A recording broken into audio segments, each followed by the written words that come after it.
औज़ुबिल्लाहिमिनश्शैतानिर्रजीम बिस्मिल्लाहिर्रहमानिर्रहीम जी। मैं डॉक्टर इरफान अली आपकी खिदमत में एक दफ़ा फिर से अपने YouTube channel gardening and farming techniques with doctor Irfan Ali के साथ हाज़िर हूँ और उम्मीद करता हूँ कि इस चैनल के थ्रू काफ़ी सारे लोगों को काफ़ी सारी नई चीज़ें जो हैं वो सीखने को मिल रही होंगी। डेफ़िनेटली कोई भी किसी चीज़ में परफेक्ट नहीं होता, लेकिन जो भी अप टू माई नॉलेज जो जो चीज़ें मैं समझता हूँ कि वो लेटेस्ट हैं या जो इशू हैं वो फार्मर्स के साथ शेयर किया जाए, ताकि जो कुछ मुझे थोड़ा बहुत पता है उससे फार्मर्स जो है वो फ़ायदा उठा लें। समझ अभी जो है वो एक नया इशू जो फ्रूट्स के सिलसिले में स्पेशली वो हम उस पर बात करेंगे, क्योंकि अभी सीज़न आने वाला है और ये चीज़ सामने आने वाली है। वो है आड़ू का पत्ता मरोड़।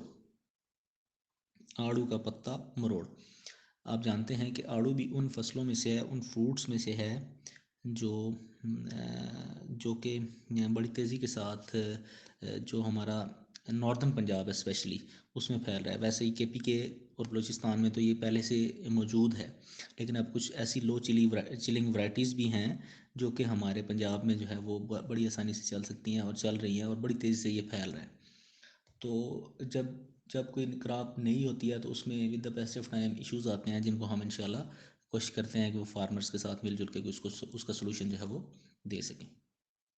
तो आज जिस चीज़ पे हम डिस्कस करें वो आड़ू का पत्ता मोड़ बीमारी है। और ये बीमारी जो है, जो ही आप देखेंगे कि जो ही पोट शुरू होती है तो ये उस वक्त ही जो है वो बनना शुरू हो जाती है, यानी या फैलना शुरू हो जाती है। अगरचे कि इसके जो स्पोर्स होते हैं वो ऐसा नहीं होता कि वो उसी वक्त पैदा हों, ये पहले से मौजूद होते हैं, लेकिन बीमारी की जो अलामात होती हैं वो उसी वक्त जो है वो ज़ाहिर होना शुरू हो जाती हैं। तो सबसे पहले ये याद रखें कि ये बीमारी जो है ये एक फंगस से या फफूंद जिसको कहा जाता है उससे फैलती है, जिसका नाम है टेफ्रीना डिफॉर्मिन्स। ये बीमारी टेफ्रीना डिफॉर्मिन्स से फैलती है और ये अमूमन नए पत्तों के ऊपर आती है। इसकी मैं सीधा सीधा जो अलामात हैं वो मैं आपको बताता हूँ कि जो क्या क्या हो सकती हैं। अमूमन जिस तरह पहले मैंने बताया कि इस बीमारी की जो अलामात हैं वो सबसे पहले नए निकलने वाले पत्तों के ऊपर शुरू हो जाती हैं, बनना शुरू हो जाती हैं। पत्तों पर पहले जो है वो मुख्तलिफ रंग के निशानात जो हैं, बदरंगे से निशानात ज़ाहिर होते हैं, जो कि इस बीमारी की स्टार्टिंग की जो है वो अलामात हो सकती हैं। इसके बाद क्या होता है जी कि इसके बाद पत्ते रिंकल्ड या चुड़मुड़ होते हैं और बिलाखिर बिल्कुल अजीब सी शक्ल, उनकी चुड़मुड़ सी शक्ल जो है वो नज़र आती है। तो ये जो चुड़मुड़ पत्ते होते हैं इनका रंग भी बदल जाता है, आपको ये ग्रीन नहीं रहते बल्कि ये पत्ते पीले हो जाते हैं, या फिर ये लाइट ग्रीन हो जाते हैं, या फिर ये रेड और इवन पर्पल भी ये हो सकते हैं। इस और जब इनका कलर चेंज होता है तो इसके ऊपर स्पोर्स की हल्की सी तह आ जाती है जो मुख्तलिफ कलर के फॉर्म में होती है। और फर्दर ये है कि ये पत्ते अमूमन साइज़ में नॉर्मल पत्ते से बड़े होते हैं और उसके बाद जब इनके ऊपर बीमारी सवेर आती है तो ये पत्ते गिर भी जाते हैं।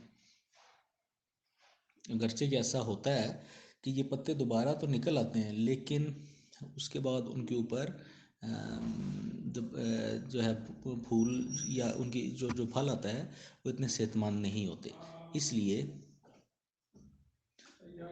इसलिए ये बीमारी जो है बहुत ज़्यादा क्रिटिकल है, कि अगर आप उस आड़ू से जो है वो अच्छी क्वालिटी का और अच्छी अच्छी मकदार में फल लेना चाहते हैं, क्योंकि ये फल को बहुत ज़्यादा मुतासर करती है। तो समझ इसमें ये तो थी इसकी कुछ अलामात और इसकी रीज़न्स। अलामात तो खैर इसकी बड़ी बड़ी सिंपल सी हैं और बड़ी सिंपल सी आप इसे नोट कर सकते हैं कि ये पत्ता जो है मुड़ जाता है। अब हम आते हैं इसकी इसकी इसके सोल्यूशन क्या क्या हो सकता है। तो इसमें सबसे पहले बताता चलूँ कि हमने एक हमारी एक वीडियो नेट पे मौजूद है, लिक्विड लाइम सल्फ़र। अगर आप उसको देखें तो आपको लिक्विड लाइम सल्फ़र के नाम से वो वीडियो मिल जाएगी। ये चूने और सल्फ़र के साथ बनाते हैं, कैल्शियम पॉलीसल्फाइड इसका फार्मूला आता है, ये बड़ी आसानी से बन सकता है। इसके अगर आप 2 डॉर्मेंट स्प्रे यानी ख्वाबीदगी की हालत में स्प्रे कर दें तो इस बीमारी को काफ़ी हद तक कंट्रोल किया जाता है। ख़ाबीदगी की हालत में स्प्रे जो है वो आप जनवरी के दरमियान में और जनवरी के आखिर में करते हैं, जब उसके ऊपर फोट ना हुई हो। याद रखें कि ये पत्तों के लिए बहुत ज़्यादा नुकसानदेह है। फोट से पहले पहले आपने ये 2 स्प्रे करने हैं। इससे उम्मीद है कि काफ़ी हद तक उसको कंट्रोल मिल सकता है।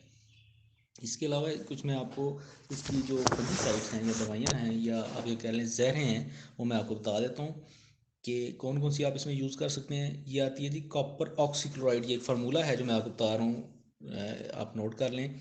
ये एफएमसी की भी आ सकती है, किसी कंपनी की भी आ सकती है। एफएमसी की उमूमन कॉपराइड के नाम से आती है, कॉपर ऑक्सीक्लोराइड।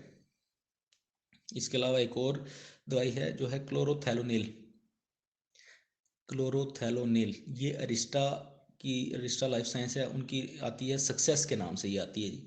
ये भी उसको उसमें बहुत ज़्यादा बेनिफिशियल हो सकती है अगर आप उसे इस बीमारी से जो है वो करना चाहें तो। अच्छा, दूसरा ये है कि एक मज़ीद आती है जिसका नाम है मैटीरैम। ये कैब्रियोटॉप के नाम से एफएमसी की आती है जी। ये 3 जो है वो दवाइयाँ हैं जो आपने इस्तेमाल करनी है। अच्छा, ये याद रखिए कि इस बीमारी का ज़्यादा कंट्रोल जो है वो हम ख़ाबिदगी की हालत में ही कर सकते हैं, जब पत्ते नहीं निकले होते। एक दफ़ा पत्ते निकल आएँ तो इस बीमारी का तदारुक जो है वो मुश्किल से मुश्किल होता जाता है, बड़ी आसानी से ये कंट्रोल नहीं हो सकती।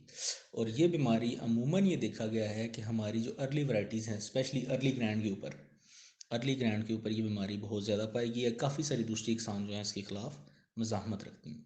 तो उम्मीद करता हूँ कि आज की ये वीडियो जो है वो आपको इस बीमारी के कंट्रोल में, जो कि अभी फ्यूचर में, नियर फ्यूचर में आने वाली है, बहुत ज़्यादा हेल्पफुल साबित होगी।